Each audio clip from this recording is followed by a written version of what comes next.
You can't imagine the horror that awaited Nneka on a typical evening stroll after a meal from her favorite restaurant. The scene that unfolded at the back of the restaurant was something she would never forget. Nneka was a young, beautiful girl working at a bank in Oka. Her mother, a successful businesswoman, was always busy with her ventures, leaving Nneka to fend for herself from a very young age.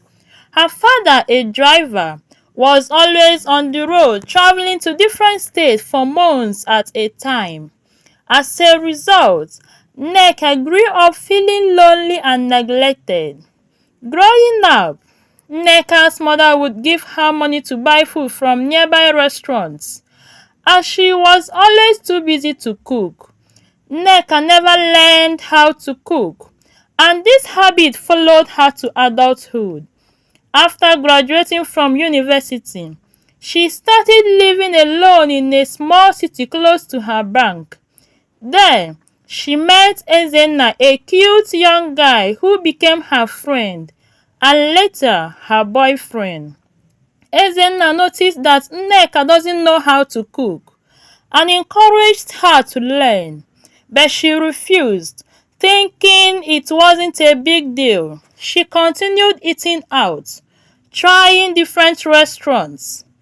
But one fateful day, her love for eating out landed her in the hospital.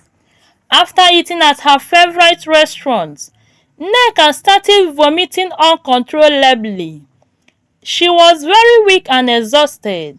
Her neighbors rushed her to the hospital, where she spent 3 days, fighting to recover. When she regained consciousness, the doctor's words continued to echo in her mind.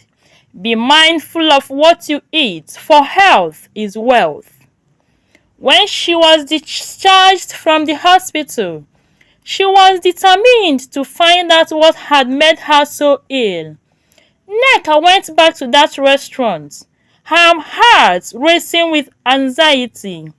She snuck through the back door and met with a scene that made her blood run cold. The kitchen was a nightmare. Cockroaches and flies buzzed around the meat. She looked up and saw the chef, looking tattered, their white apron stained and dirty.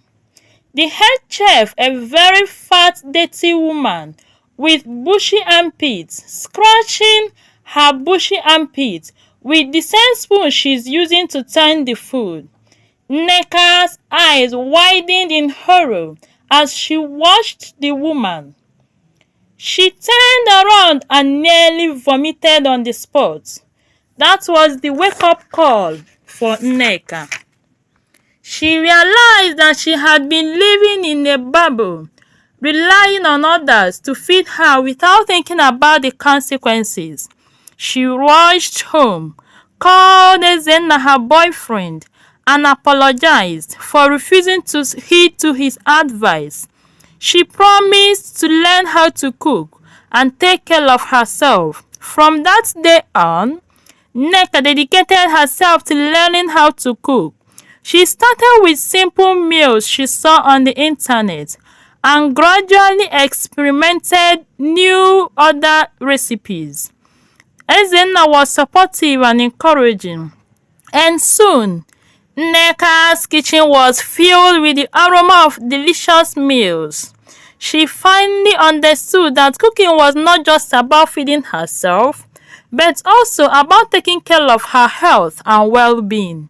Nneka's experience has taught her a valuable lesson, that sometimes it takes a shocking event to make us realize what is truly important.